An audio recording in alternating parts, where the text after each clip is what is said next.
Anak, good morning. Kamusta ka na, anak? Love you. Ayan po, nagpa-check up din po ako sa May Marian kasi doon nagpa-check up yung anak kong bunso. Ito po ay pinasarado ng mister ko kasi natatakot po sila. Kasi yun nga po, nagpaparamdam talaga. Tawagin niyo po siya, kaagad po magpaparamdam, lalo na yung mga kaklose po niya. Ayan. Tapos kahapon dito, yan, lalagyan ko lang po ng katang. Yan, para hindi po tayo magsarado. Ilang beses po ito na umisod po siya. Kahit meron na po siyang katang. Yan, tapos buksan ko lang po ito kasi napakainit. Yan, tutuloy ko lang po ito para ayos. Yan. Inuop na to ng mister ko. Pero dati-dati hindi siya inuop kasi lagi nandito yung anak ko nga pong panganay. Napakalakas ng aircon. Gagawin ko lang siyang ayan. Gagawin ko lang siyang 24. Yan, lamigin po tayo. Yan, ngayon po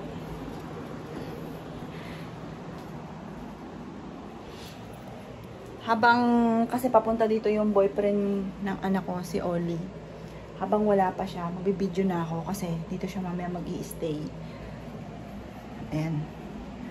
Ngayon po, dito muna tayo. Tutuloy ko lang po yung pagtitiklop ko kahapon. Hindi tayo magkukwentuhan.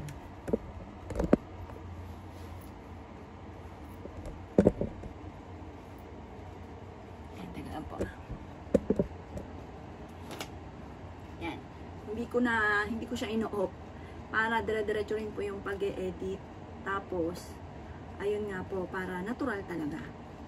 Kasi ako pag nanonood din ako ng iba, yung parang mas gusto ko yung natural. Kaysa sa maraming cut-cut. Ayan. Ngayon po, yun nga po, ako po ay nagpa-blood test din po.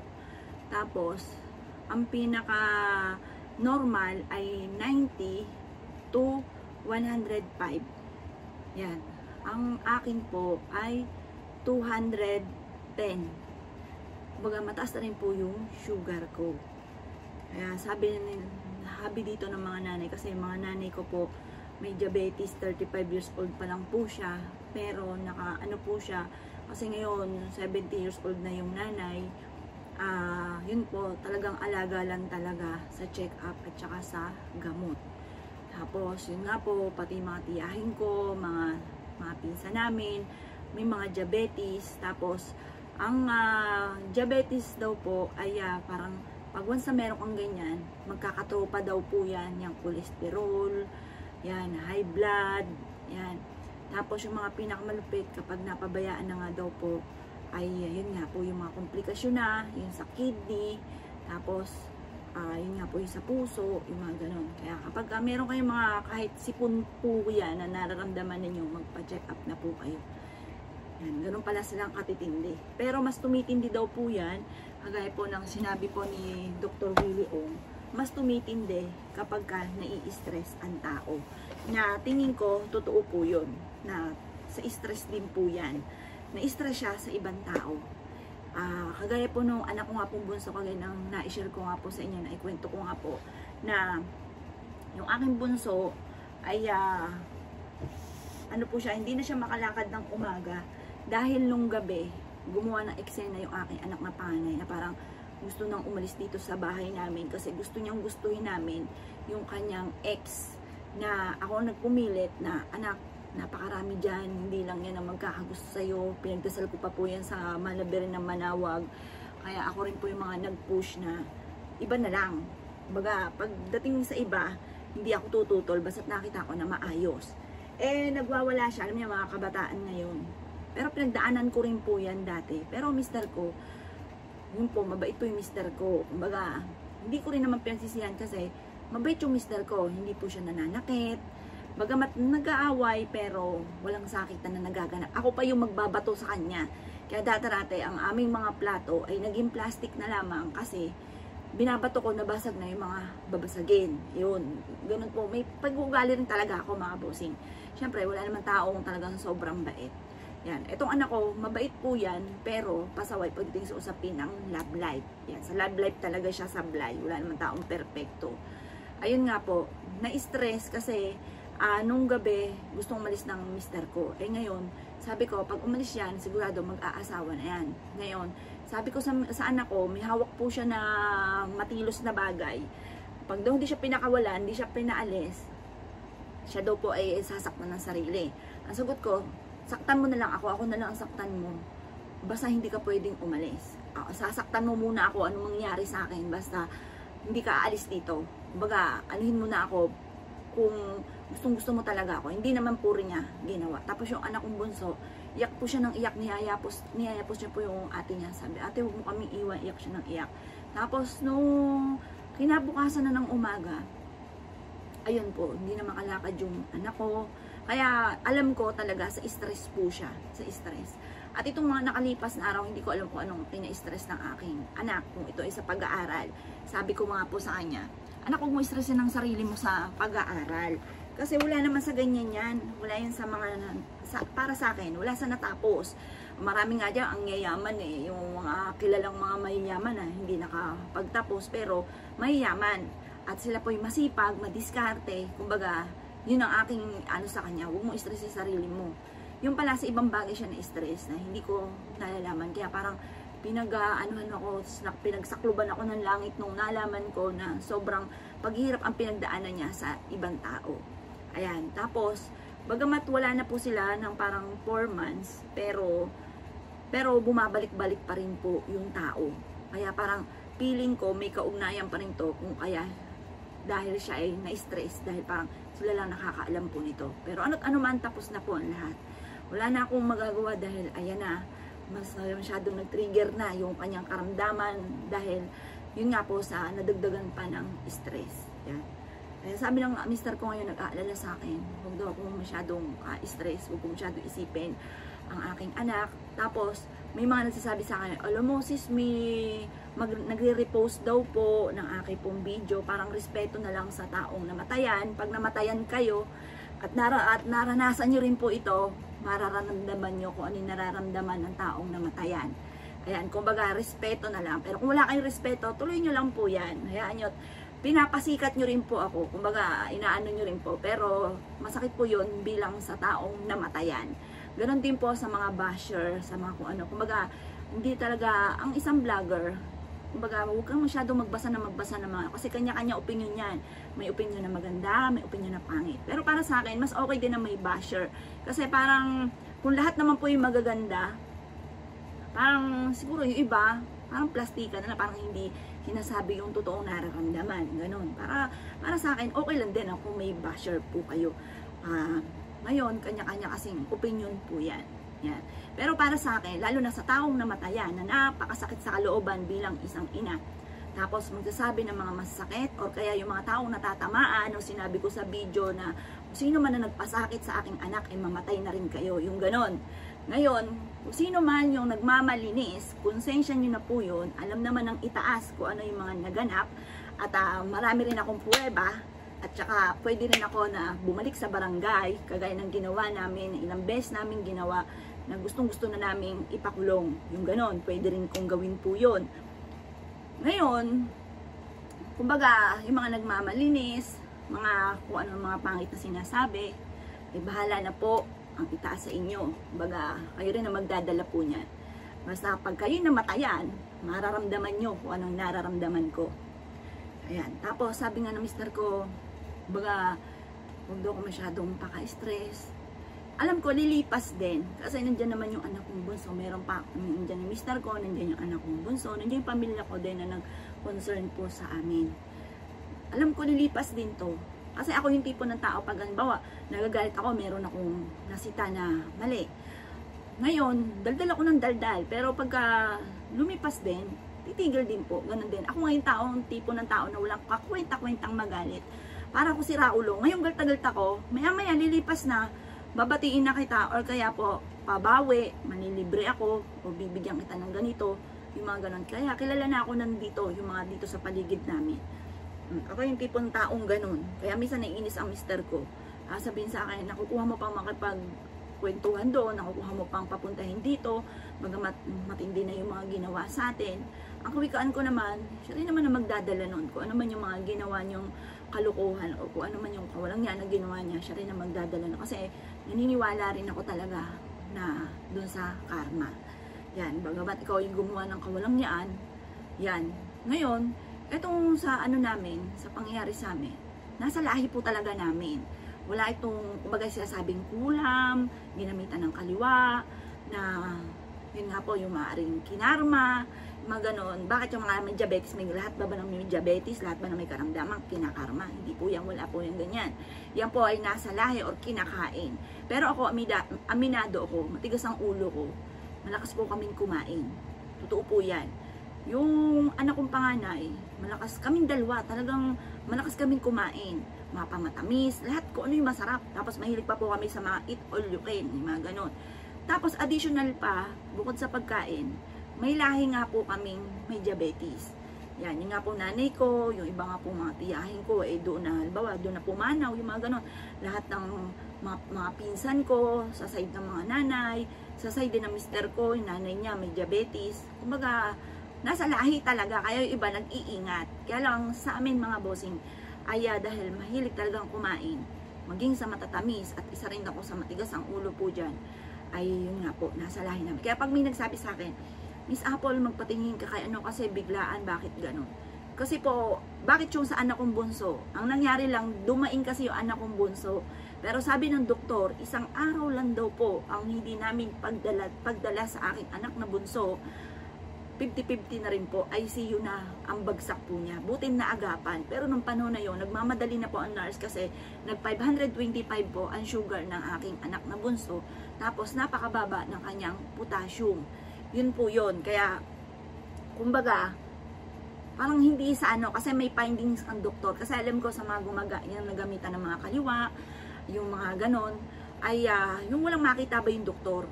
Or kaya, sabi naman nila, ay parang bibigyan ng karamdaman para ano, kaya lang nasa lahi po namin kumbaga, lahi po namin.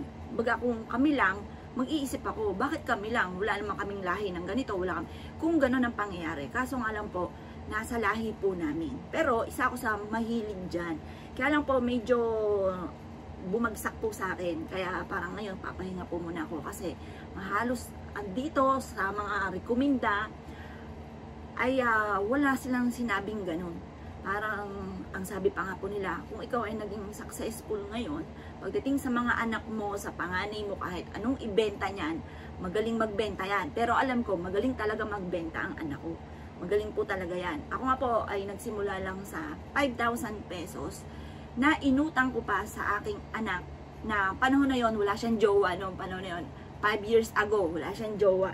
Siya po yung tipo na kung ano yung ginagawa ko, gagawin din po niya. Nag-vlog po ako, nag-vlog din yung anak ko. Tapos, nagtinda ako ng kung ano-ano. Nagtinda rin naman po siya ng damit. Ayan, yung damit naman yung sa kanya. Parang may usapan kami. Ito yung sa akin, ito yung sa kanya yung damit. Kaso nga lang, nakita ko yung damit niya, hindi niya na napupush. Kaya ako na yung nag-push. Kaya yung ibang damit niya, isinama ko sa paninda ko. Kaya sabi ko, magdadamit na rin ako anak. Yung damit mo na hindi mo na natitinda, ako na magtitinda. Yun po yung istorya po nun. Kaya nagtinda na rin po ako ng damit. Kaya nagla-live din po ako ng damit. Dahil karamihan po doon sa mga tinitinda ko ay yung mga bulto-bulto na natira po niya. Na sayang naman kapag hindi ko binenta. Ayan. Tapos marami po mga nagko-comment sa akin na hinihingi po yung damit ng aking pong anak. Ngayon, masasabi ko lamang po, bawal daw po ang mabigay ng damit kapag hindi pa nakakaisang taon. Pag nakaisang taon naman po, kaya tinitiklop ko po ito ng maayos. Gusto ko parang yung ma-maintain po, yan po yung mga gamit po niya. Ultimo mga scratch po niya, hindi ko itatapon. Kasi syempre pag anak mo, special sa'yo ang bawat bagay. Yun nga pong kumot na ginamit niya, nagamit ko na mumurahing kumot lang. Kasi ang mga binili ko sa anak ko, mga comforter, magaganda. Syempre, pagdating sa mga anak natin, gusto natin yung pinaka-the best kahit sa mga nanay, mga luma na, mga pinaglumaan, okay na po yun. Wag lang po sa mga anak. Gusto natin maibigay the best para sa anak. Nagtaka lang po ako sa kanya, bakit yung kumot ko na na pangit, na mura lang na 170 or 80 po yun, na binili ko lang po dun sa Divisoria na nagpunta ako. Yun yung ginagamit niya ng mga nakalipas na linggo. Natuwa naman ako kasi nasa isipan ko, ito yung dadaling ko sa ospital. At para mayayakap ko po siya. Yan, kasi yun nga po yung sinabi ng doktor na parang 50-50 na po siya.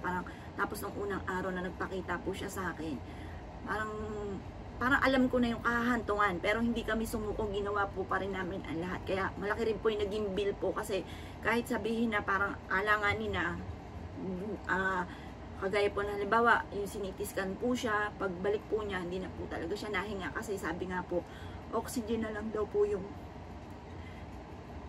nagpapatakbo, kaya akala daw namin nahinga kasi oxygen na lang daw po yun. Ayun, kaya pinatubuhan po siya, sabi sa akin, ano mami, gusto mo pa ba madagdagan, baka sakali, yung mga baka sakali na lang, lahat po ginawa. Yun po, kaso lang yung palang lahat ng mga ginamit niya nung siya po ay pumanaw na, dapat po pala isasama yun sa hukay. Yun po, kaso lamang, ang nangyari po, ay dahil nagkaroon nga kami ng problema kasi akala po talaga namin malilibing siya sa Centennial, na nainis nga ang nanay kasi 4 po yung lote doon ng nanay, hindi daw pwedeng ilibing doon kasi fully book na daw po sila, kasi nataon na November 1, November 2 yung fully book pa rin po sila November 2. Ang pinaka-available na lang po ay November 7, na hindi naman po pwede siyang ilibing na November 7 dahil namatay po siya sa kidney. Kapag po sa kidney ikinamatay, panas po yung tao. Kaya kung mapapasin ninyo, panas po siya. Sagad na daw po yung pinaka-nilagay doon, kasi once na tinurukan pa daw po siya, puputok na yung mga balat. Kaya nakataklobo yung kamay niya kasi manas na manas yung kamay. Kaya anong nangyari po, yung pong kanya pong pinaglagyan, yung kabaong po niya, metal po yun, yung pinaka mahal pa yung ami pong pinili po doon sa anong yon, kasi metal, naisip ko matibay, masafe yung anak ko doon. Parang nagas namin doon ay 175,000. Pero hindi pala siya pwedeng nga po, dahil fully book daw po. Kaya nangyari, pinakremate na lang po, parang no choice na, kasi hanggang 5 days lang ang pwedeng yung kasi puputok daw po yung balat. Kaya na-cremate po siya. Tapos, parang napakiusapan ng November 4, kaya kaso, nung binalikan kasi pinag-isipan na namin, kasi nag-decision na kami sa cremation, tapos sabi, pag-usapan ng nakaiusap yung kapatid ko na November 4, kung pwede. Ayun, sabi pinaka-pinali, sige November 4. Pero nung bumalik na kinabukasan ay hindi na naman pwede, kaya pinaka-pinali, kiniremake po siya. Tapos saktong-sakto nga po, sabi ko, kukunin ko tong bahay na to para sa'yo anak, para nakikita ko yung galawan ninyo, kasi baka masaktan ka. Kasi yun nga po, dati yung pinost ko na nagpasapasa po yung katawan po niya. Dahil kumbaga pinapatulan po sila, nagkakasakitan po sila. Ayun nga po, ay gusto ko, pag nagkaroon ng asawa ang aking anak, dito lang siya, nakikita ko siya. Ayun. Nagkataon naman po na ganyan po yung nangyari sa kanya. Kaso, nagkataon din na hindi siya pwedeng ilibing nga po doon sa kung saan lupa ng nanay. Ay, parang siguro tinoon talaga na gusto niya dito. Kaya, kumbaga dinala ko siya dito. Pero sabi nila, parang nasa iyo kung gusto mo nang siyang Kaso, siguro sa ngayon, hanggang di pa ako nakaka-move on, hindi muna. Kumbaga, mas gusto ko dito, pag araw-araw kasi tuwing umaga, namimiss ko siya, sinisindihan ko siya ng kandila. Na mali po pala na ino-off daw yung kandila. Kasi ino-off ko po siya. Pagtaas ko po siyang ipagdasal, ino-off ko na yung kandila. Sabi, after 40 days, saka daw po i-off. Ngayon, iniisip ko, kasi sinasarado po namin to, siguro magdadala na lang ako ng kandila doon sa kabila para nababantayan ko yung kandila. Diba, syempre nakakatakot naman po na iwanan na bukas yung kandila, paano kung mag-init yung lagayan, yung mga ganong mga or kaya ibababa ko na lang dito para in case man na mag-init yung lagayan, sa may tiles po siya at hindi siya sa mismong kahoy. Ayan, kaya yun po, ako po yung magpapacheck up sa doktor ng aking mister. Ayan, na-chika ko na kayo na hindi naman ako nagtitiklop. Ayan, para isa lang po kaming doktor, pero may sinasabi ang nanay na parang nirekomenda sa Asian Hospital na parang may doktor na magaling tungkol sa yun nga po, yung parang pag-aalaga sa mga may diabetes. Ayun. Tapos, parang mag-iisa na lang kaming doktor, kaming 3. Tapos yun, asahan na talagang papayat po ako magda-diet po talaga. Kasi, yun nga po, mister ko umiiyak. Sabi ko, huwag ka umiyak, parang kang sira ulo eh. Kaya nga, kahit sabihin mataas na yung sugar ko, buti naman, maaagapan pa naman to, hindi naman ganun kalala. Kung ikukumpara dun nga po sa kay Jovelyn, dun sa nangyari po sa kanya. Ayan. Wala na po magawa. Pero, may mga araw po na iyak ako ng iyak. Sabi sa akin ng mister ko, wag na daw akong pupunta dito dahil parang lalo hindi ako makaka-move on, wag na daw akong tingin ng mga picture. Siguro darating po yon, pero parang hindi ka agad-agad, hindi pa sa ngayon. Yun nga po, meron akong nakausap, 3 years na po nawala na yung anak niya, 15 years old naman daw po, sa kidney rin po yung ikinamatay.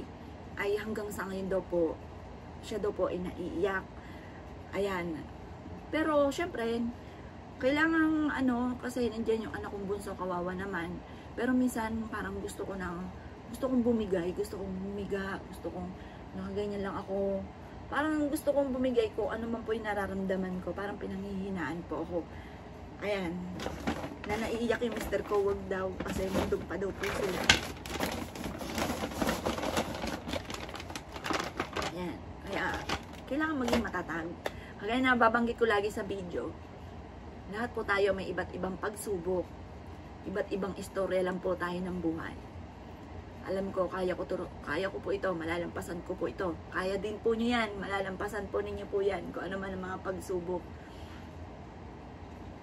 Ayun, at saka kung ano man yung mga pinagdaanan ng anak ko, iniisip ko na lang, mabait talaga yung anak ko eh. Matulungin po yan, kagaya ko din yan. Pero syempre, depende minsan sa tulong. Kasi minsan may labis-labis na. Kailangan lagi tayong balance. Tapos tayo po ay ingatan nga po natin ang ating kalusugan. Yan, di na ako natapos dito. Pero tingin ko, matatagalan ako matapos dito. Dahil napakadami po nito. Kasi pinangako ko din po sa anak ko na nung nabubuhay pa nga po siya, na lilinisin ko po ito. Mangyari, magulo po ito. Na hanggang sa ngayon, medyo magulo pa rin. Pero inayos ko na po yan. Kasi, pinagalitan ko nga po yan. Sabi ko, anak, hindi ka malang naglilinis ng kwarto. Ako pa rin na maglilinis. Pinagalitan ko po yan na nabubuhay po siya. Kasi, yun nga po, walang ginawa po kundi magdudot-dot ng cellphone. Mag-TikTok, magkulong po dito. Mag-order po yan. Ang taga-receive, hindi ko alam kung ano mga pinag-order, pero sa akin ang bayad. Ako sa akin kukuha ng pambayad. Hindi ko alam kung ano po yung mga ino-order po niya. Kasi ang alam ko lang talaga, siguro okay lang, siguro ano po, yung ang order niya yung mga gamit niya sa school or kaya damit. Pero hindi ko alam na umu-order din po siya ng mga kung ano-anong pagkain, lalo't mga inchik ang sulat, hindi naman maintindihan kung ano nakalagay po doon. Ayun, yun po ang hindi ko akalain na iinom siya ng mga gano'n na hindi naman niya nalalaman ang ibig sabihin. Ayan, napakasakit po, pero alam ko makaka-move on din ako at kailangan ko mag-move on dahil nga po sa aking anak na bunso, ay sa mister ko na naandyan. Kasi alam ko po sa amin, kasi ako po yung sa amin eh. Ako yung nagdadala sa amin. Kaya hindi ako pwedeng bumigay, hindi ako pwedeng anong mangyari sa akin kasi kawawa po yung mag-ama ko po. Kaya kailangan laban lang sa hamon ng buhay. Ganun po talaga ang buhay. Sabi po ng mister ko, kung hindi man siya sa karamdaman, sa ibang pamamaraan, sabi po niya, na hanggang doon na lang daw po talaga yung aking anak. Wala po kaming magagawa kasi yun talaga ang inano ng Panginoon. Yan, kaya wala na talaga magagawa. Kahit ilang drum na akin naiiyak, sumakit na ang ulo ko, ilang banig na ng Biogesic ang aking ininom sa sobrang sakit ng aking ulo, hindi naman babalik na ang buhay ng aking anak. Yan, kaya wini-wish ko na maging masaya siya kung nasaan man po siya. Pero talagang wala pa sa isipan ko. Nagtatanong ako sa aking anak na bunso Parang kung sira, sabi ko, anak, tingin mo, nasaan na ngayon, kaya ngayon si ate? Ano kayang ginagawa ni ate ngayon? Yan. Tapos, marami rin po akong mga natuklasan na ginagawa po niya sa, yung mga ginagawa pa po niyang iba na hindi ko inaasahan. Yung tipo na, ano ba? Yun nga po yung nagbebenta, kung ano-ano mga binenta, nagbenta rin pala ng vape, yung mga ganon, na alam ko na hindi siya nagbe-vape, yung mga ganon. Tapos, yung nagtinda ng mga pabango, mga pasalubong, ayan. Dati may mga pasalubong kami, pero may tindera ako at hindi ko para pagtinday ng aking anak. Dahil nga po sa parang feeling ko, yung mga hindi ko naranasan gusto ko ibigay sa aking anak. Kaya hindi ko gagawin yun. Kasi ako po yung bata pa lang po, kasama ko ng nanay ko sa Divisoria, nagtitinda po kami sa bangketa, sasakay po kami sa truck, magbebenta po kami ng gulay, pero yung gulay na yung tanim namin sa Batangas, tapos dadalhin sa Divisoria, maglalatag lang po kami ng pinakasako, tapos uwi kami gabing-gabi na, tapos wala na po kami kasi probinsya po yun dati. Pagdating ng mga parang alas 5 ata, wala na mga tricycle, ganon, nauwi kami mga 9, 10, ganyan, bisan pinakagabing-gabi na 11, naglalakad kami, tatawid kami sa tulay, yung mga ganon. Ayokong pagdaanan niya ng aking anak. Kaya kumbaga ako, gagawin ko lahat para sa aking anak. Yan. Kaya, kumbaga, ako magsasakripisyo. Yun nga po. Kaya, kaso lang, nagulat po ako doon sa mga ginawa ng aking anak na hindi ko inaasahan. Na ang daming mga sinabi sa akin nung araw na burol nga po ng aking anak. Pero, wala na pa rin. Tapos na eh. Ayan na eh. Na-stress na yung aking anak. Ang dami yung mga pagsubok na pinagdaanan. Kahit naman magalit ako ngayon, hindi na mababalik ang buhay ng aking anak. Kagaya po ng sinabi ko doon sa taong yon. Kung nabubuhay ang anak ko, magwawala ako sa nalaman ko. Pero dahil sa wala na po siya, wala na rin ako magagawa. Para ano pa, para magalit ako. May nagsasabi sa akin, idemanda mo, puntahan mo doon, bumalik ka sa barangay. Kasi isang ano lang po yun. Ay, kumbaga, pag sa DSW, sa yung ano po ng mga kababaihan yun. Once daw naalaman na gano'n, kinakampihan ka agad once na may mga pananakit, yung mga gano'n, mga abuse. Yun, kumbaga kulong daw ka agad. Sa isipan ko, yung taong ito, bagamat gumawa ng ano sa anak ko, naisip ko, siya rin naman magdadala nun. Ayan. Baga mapalad siya at nagkaroon siya ng naloko na kagaya ng anak ko na naloko. Kasi, ngayon sabi ko nga sa anak ko, anak, hindi ka mahilig sa pogi, ano, kasi ang daddy mo dati, kaya nagustuhan ko talaga, unang-una, ang pogi talaga sa pamilya nila siya, ang pogi, artistahin nga dati, at saka macho, malinis, mabango, yung mga ganon, hindi ka mahilig sa mga ganon, ano, yun po nga po, kaya ang naasahan ko, ganon na po siya, kailangan mabait, yung mga ganon, pero hindi namin inaasahan, kaya nagtataka kami, anong nagustuhan mo dyan? Kasi kahit ako dalaga, hindi ko magugustuhan, yung mga ganon. Baga mapalad siya at nagustuhan siya ng aking anak. Kaya lang hindi siya naging mabuti para sa aking anak. Yan, nilubos-lubos niya na hinihingan niya, pero yung anak ko, estudyante pa yon. Kumbaga siguro nagtitiis siya para sa kanya kasi, pero ang binibigay ko po dati, kasi nga po gusto ko mabili yung lahat ng gusto po niya. Sa isang araw ay 5,000 pesos. Nung lalo na yung first year po siya, first year college. Yun. Tapos, tinutulungan niya ako dati na mag-reply, yung mga ganon. Ang binibigay ko sa anak ko, every month ay 20. Bukod pa yung everyday na pasok niya. Yung po pala ay pumapasok ng walang pasok, yung pala online. Pero pumapasok po siya, tapos gumagawa sila ng pasalubong. Tapos, yun nga po, ang sabi ng tao, ay ko, ba't mo ginawa sa anak ko yun? Ba't pinagtitinda mo siya sa school? Ang sabi, kailangan daw nila ng sideline. Yung anak ko, sa ganung kalaking halagang pera, hindi na kailangan ng sideline. Ayan, hindi na lang ako umibon, hindi na ako na-high-blood kasi may pag-ugali din ako na sumasakit yung dibdib ko. Kaya parang kinukontrol ko ang aking emosyon, ang aking galit. Dahil baka kawawa naman yung maiiwan yung anak ko. Yung anak kong bunso. Yung mga pinagdaanan namin na talagang sabi ng mister ko ay huwag mo masyadong didibdibin dahil may isa ka pang anak. Kumbaga, kung si Joey lang nag-iisa kong anak, siguro nakalupay-pay na ako. Hindi na ako nagbibideo. Nakalupay-pay na ako na isip ako ng isip, baka nakurong-kurong na. Or kaya po, yun nga po, sabi nga po nila, once na ikaw ay sobrang stress, lalong nagtitrigger daw po yung diabetes. Yan, marami na akong kakilala rin na ganun ang pangyayari. Bukod sa nasaksihan ko sa aking bunso. Yun nga po, na marami din akong kakilala na ganun ang istorya niya, na naging pasaway yung isa sa pamilya, tapos nagkaroon din ng diabetes, yung anak parang, yung magulang, maraming mga istorya. Kaya, kumbaga, hindi ako pwedeng maging ganon. Kasi nga po, gawa ng meron pa akong anak. Nandiyan din ang mister ko. Mabait naman po yung mister ko. Nandiyan po siya nakasuporta. Kaya kailangan tatagan ko po. Ayan. Ngayon, nalagay ko na po ito sa cabinet na mas lamang po yung daldal ko kaysa sa kilos ko.